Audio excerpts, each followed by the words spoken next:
The topic is kind of related to one of the challenges that I gave to the students this week, which is to take some movement from your everyday life and practice moving from your center.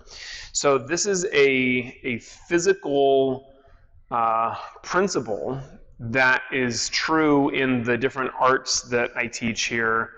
It's true in Jiu-Jitsu, it's true in Kung Fu, and it's true in Tai Chi. And I talk about it the most often in Tai Chi, but also in the others. The idea being that when you move from your center, it helps us do a couple of things. One is it helps us stay balanced, and that's a lot of where I'm going to kind of go with tonight's talk. But it also helps us to be fluid. It helps us to move in a powerful way.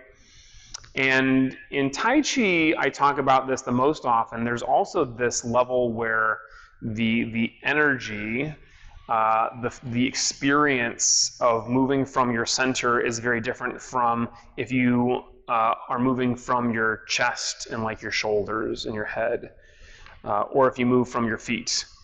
And you can try, this is a little bit weird, but everybody does this to some degree already. You can try walking, just walk in a line and feel what it feels like to go from your head versus going from your feet like this versus moving from your center. And I'm not telling you that you must always move from your center and everything else is always wrong, but I will tell you that in my experience, and especially in the way that it works with martial arts and meditation, when we focus on and move from our center, it's very helpful. And on a simple mechanical level, the logistics of moving from your center means that you're not leaning. And it means that you have this sense of synergy in the way that your body moves.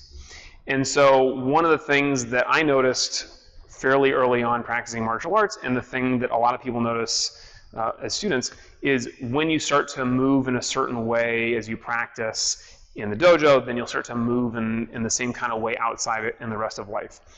And this is just simply because what we practice becomes what we do, or at least what we do more easily, right? So in meditation, on a really simple level, we're practicing returning to our center, being the breath or the anchor.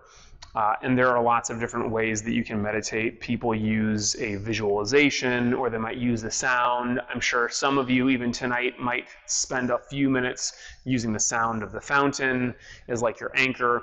But the breath is one of the best things to use, and it's because the breath is there for the rest of your life.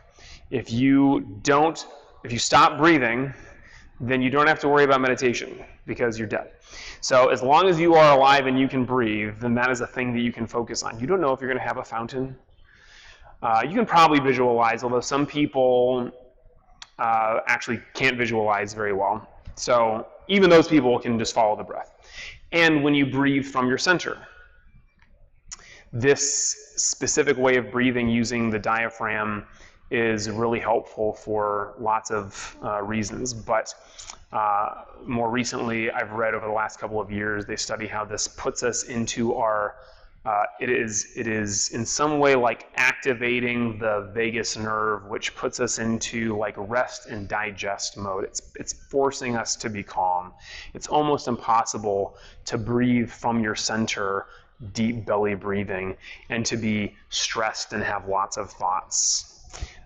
So even if your meditation isn't great and you have lots of thoughts, just simply sitting still and dropping your breath to your belly is on some level all that there is to do. I am ironically giving this talk about being centered and like being balanced and being calm today after a day of just being very much the opposite of that. And I can't even point to a lot of specific reasons why, but one of them is I have a 14-month-old at home who was supposed to nap for a certain amount of time and did not. And it's not my fault, but I did suffer the consequences of this. So at some points when we expect things to go a certain way and they don't, what happens is we're pulled off center. And so I spent more time today than I would like to admit feeling like this and then like this. And at least me talking about being centered might help to bring me back. But for sure, when we just sit and meditate, that will help. When we look at the physicality of our practice, a lot of it is about staying balanced. And this is a story. It's not a story. It's like 2 sentences long. But the founder of Aikido, Ueshiba Sensei. So Aikido is this very dynamic, very fluid art with lots of pivoting and lots of throws and lots of falling. And in a large part of that art, they're both people are trying to throw each other. And so the students of Ueshiba Sensei saw him move, and they saw him like he's unthrowable, and he's always perfectly on balance. And he heard them talking to each other one day. They're like, oh, Sensei, his balance is so perfect. He never loses balance. And he like yelled at them, and I imagine he probably hit them too. He's like, that's not true. I'm off balance constantly, but I return to balance so quickly that you don't notice it. And this is something that I bring up all the time in this subject, because we will never have a life where we are just always on the center, perfect balance path and nothing shakes us. It's impossible. As long as you have a life, as long as you are a human being on this plane of existence, it's a guarantee. Life is this. Life is not this. So one of our goals, if you want to put it that way, or one of the things that we practice, is just returning back to balance. And this requires starting balanced. If you are already starting, like let's say you get out of bed today and you're just like this for the whole day, you're never going to be balanced. And you want to begin balanced, begin centered. So maybe you start the day with some deep breathing or a meditation, or you start the day with some Tai Chi, or you start the day with something that centers you and grounds you. And I personally and perfectly love to do things that involve something physical, right? Some kind of movement, and or something where I'm like in my body and feeling the sensation of like sinking down, my feet in the ground.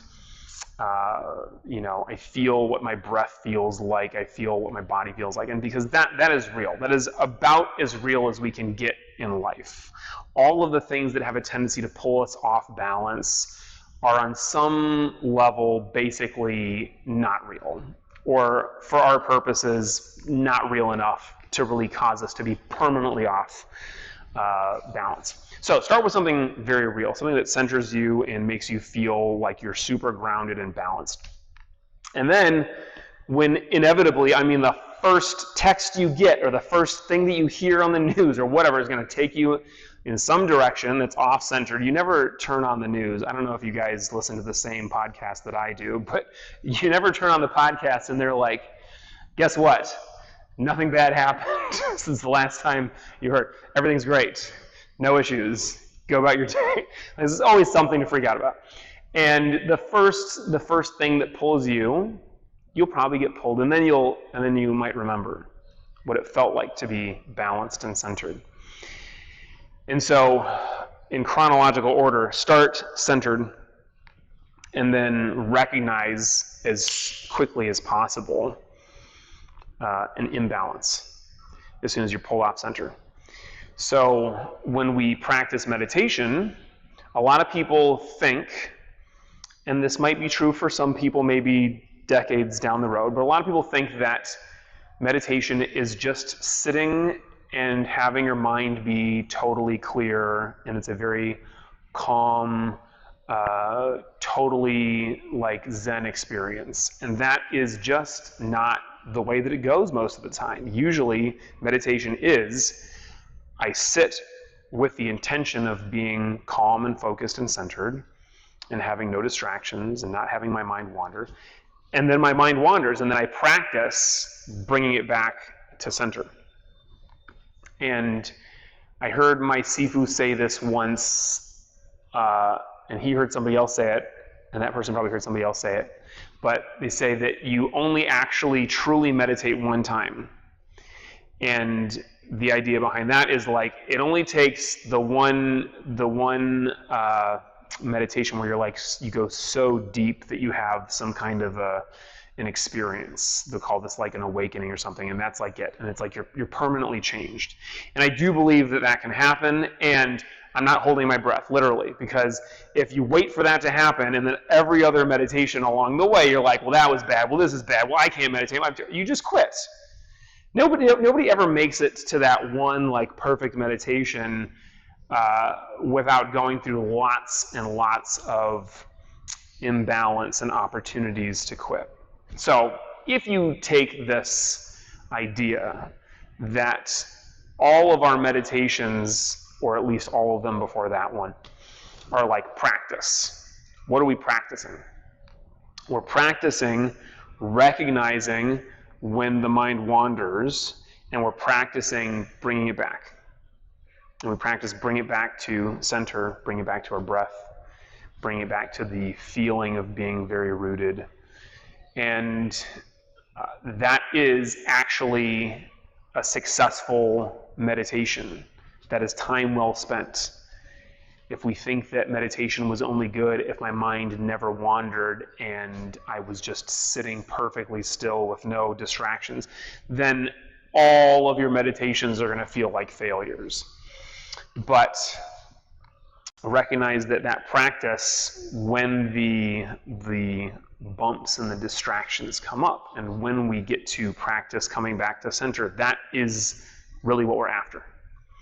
And so in practicing that, we get better and better at it. We get the recognition comes sooner and sooner, and the amount that we're thrown off of the breath in meditation, or the amount that we're thrown off from being centered in our day, or the amount that we're thrown off physically in practice, that becomes smaller and smaller until it becomes almost invisible to other people, but more importantly to ourselves. Where in meditation, very often, especially in the beginning, what will happen is you're going to sit and you're like, this is going to be great. I'm going to have no thoughts. I'm going to be totally calm and centered. And then 10 minutes later, you realize, wait a minute, I've just been thinking the entire time. I went on some kind of crazy journey. I just, the second that I sat down and started thinking about my breathing, I smelled something that smelled like delicious grilled chicken from downstairs. And then you go on this whole journey in your head, and then you're remembering the time that you went to Istanbul and you had this delicious kebab, and then you're like, oh, I remember that wedding that I was at, it was so nice. And then and meditation is done. You're like, what was that? I did sit, and that was something. But what we are aiming for is, before we get all the way to Turkey, I smelled chicken. Wait a minute, I'm supposed to be meditating right now. And so we want to try to bring ourselves back as quickly and as smoothly as possible. And that also means that we don't beat ourselves up for it. So another very common experience that people have in meditation is they lose their focus, they lose their balance, and then they say, I'm supposed to be meditating. How come I'm so bad at meditating? Will I ever get good at this? And then you go off on this other tangent. So what that looks like, if I were to graph this, is instead of recognizing you're off balance and then coming back to the center, you recognize you're off balance and then you go way off balance in the other direction. And so then you feel like you're doing this, right? So smaller, gentle nudging and coming back to the center, which means that you really need to let go of judgment. You need to let go of the angst that comes along with feeling off balance. So you can feel off balance and have it be purely a logistical thing. What I mean by that is, Like in practice, I start to get off balance, and instead of saying to myself, I'm terrible, I'm getting thrown, and I look dumb, and Sifu's watching right now. I'm Sifu. Somebody else is watching. Kai is watching me right now. And instead of letting all that happen and adding what I'm doing is adding more and more weight that's pulling me down. Instead, I just deal with the logistics of it. The reality of it is that I am like this right now, and I need to be like this. And so I just move my body back to the place that it needs to be. And that doesn't always happen. Very often I'm like this, and then I just go further that direction. But this is what we're aiming to do. And so in meditation, we deal with the logistics of the moment. We deal with the reality, which means that all of that other stuff that we're adding, all of the meaning and all the judgment and all of that just disappears when we just focus on the feeling of the breath. That's like the logistics of meditation, is I just allow myself to get absorbed by that feeling and sensation of the breath. And the extra stuff that sounds like, I'm bad at this, I'll never get it, all that judgment is what disappears in the moment. You cannot, and this is also a thing that they've studied recently, you cannot hold these two states in your mind simultaneously, where you are both feeling your body and your breath and stressing and judging and anxiety. You cannot hold those two things at the same time. Now, maybe you can switch quickly, and some of us are really good at that, but if you hold the feeling and you hold the experience of the breath, then there is no room for the other. So that's something to think about now, or something to not think about. Now, in life, what is this like? Again, we deal with the logistics of this. So one of the things that our meditation practice also teaches us to do is to quickly come back to what's happening now. In meditation, it's the breath, which can be quite boring sometimes. Oftentimes in life, what we're coming back to is much more exciting and sometimes much more, stressful than the breath. And that's fine. But when we deal with the reality of what's right in front of us, that has a tendency to allow the rest of it to just disappear, right? And again, it feels like we're doing this. So what's an example? What's a thing? I mean, you don't have to tell me about the thing that just happened, but if you want to, you can. What's an example of a thing where I was centered and then I got off-centered and then anything? It could be just what happened. Go ahead. I went into this writing group. I was like, I should socialize. And I just felt totally off-centered. It just wasn't my vibe. Yeah. Anytime you say to yourself, I should socialize, you're probably heading into a situation that's about to be bad, and it's maybe not everybody else's fault. But yeah, you're like, this feels weird. All right, and maybe you're feeling like a weird vibe from everybody else. Maybe you were just not in it and you just were forcing yourself to do whatever it is. And so kind of back to what I was saying in the beginning of this talk is like, we have our expectations. Your expectation is, I'm going to show up to this thing and these are all going to be like kindred spirits and we're all going to just vibe so nicely. And it's just going to feel like we're all just part of the same thing. But you showed up and you're like a red dot and everybody else is like a green triangle. and so then you feel like this. And so dealing with the reality of that, what's actually happening.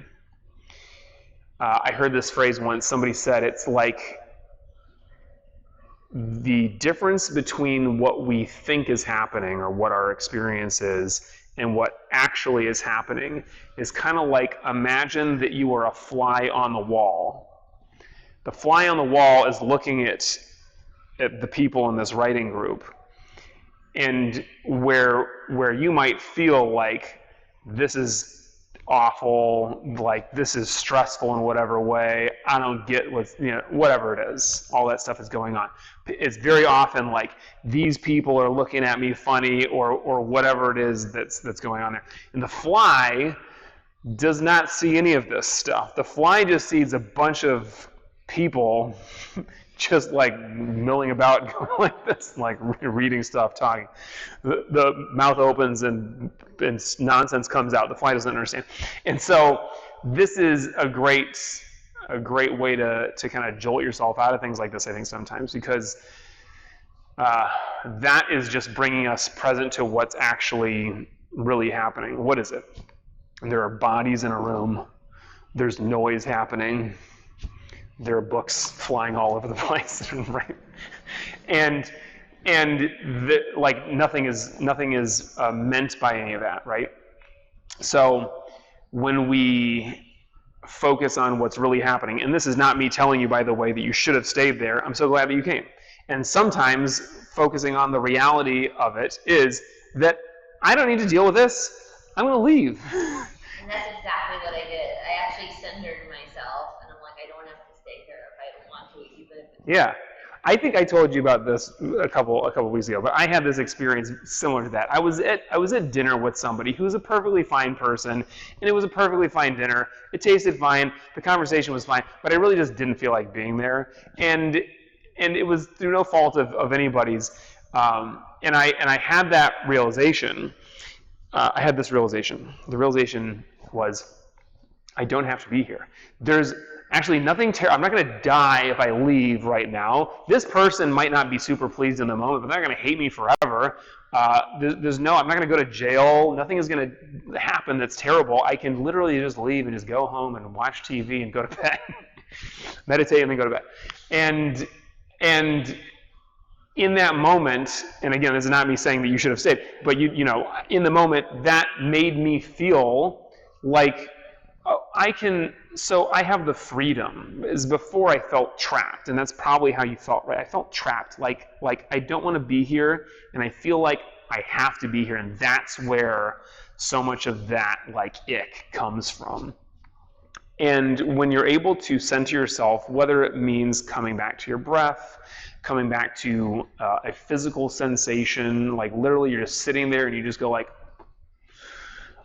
you feel the ground with your feet, or it's something like a logical realization that sounds something like, actually, this emotion and this anxiety that I'm feeling right now is tied to something that is not really happening.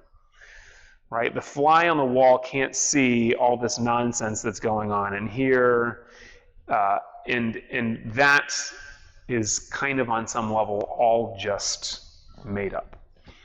So it can just be a realization that I don't actually have to be here. That frees us, right?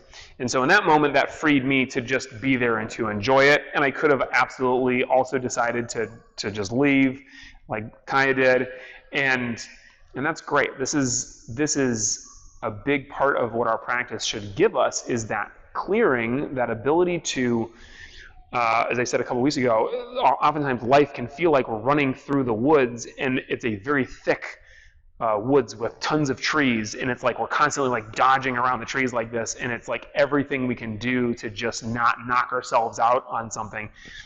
But then you get to a clearing, and you're like in the center of the clearing, and everything around you is open, and so you can breathe, you can relax, and then you can choose where you want to go, whether it's physically where you want to go, or emotionally, or like experientially where you want to go. And so in meditation, that is just like when we actually do hold on to a breath and just feel it. Our mind kind of drops away, all the anxiety and extra stuff drops away, and then we're left with this very real opportunity to choose what we want to do. And in meditation, very often what will feel like the best thing to do is nothing, to just keep sitting and keep breathing. And that can be perfect. And sometimes in life, it will feel like the thing to do is to get up and go and just find a place where I can easily be centered, like the dojo. Sometimes it is just like, I'm going to be here in the chaos, and I'm just going to find whatever kind of center I can get here. And this is really our practice. It's practice, right? It's not I just try it and I'm perfect at it. It's the practice of returning back to center. And the more often we get to practice it, the more chances we get at becoming better and letting it become just the thing that we naturally do. And then we can be like Wei Shiba, physically, emotionally, in meditation, where that little thing, instead of taking us off into a zigzag, we're just like, and we come right back to where we want to be. So let's practice that now. It ended up being a regular long talk, so we'll do a regular meditation. Sit comfortably. So I'll go over some ideas for posture. So if you're sitting cross-legged, this works great. You can sit seiza as well on your knees. Just make sure that your hips are comfortable. So if sitting cross-legged doesn't work for you, if you want to try Cindy, you can also turn that thing on its side. You can flip it like this, but turn it so that it's going in between your knees. Yeah, and then you can also sit on your knees that way. So this is another comfortable way of sitting. That's how I normally do it on that, but thank you. Cross-legged is also perfectly good. What we don't want, whether we're sitting cross-legged or however, is for our knees to be pointing up above the hips. And what we don't want, speaking of being centered, is to feel off balance. So what we have is whatever's going on from the legs down, that's just kind of like rock solid, right?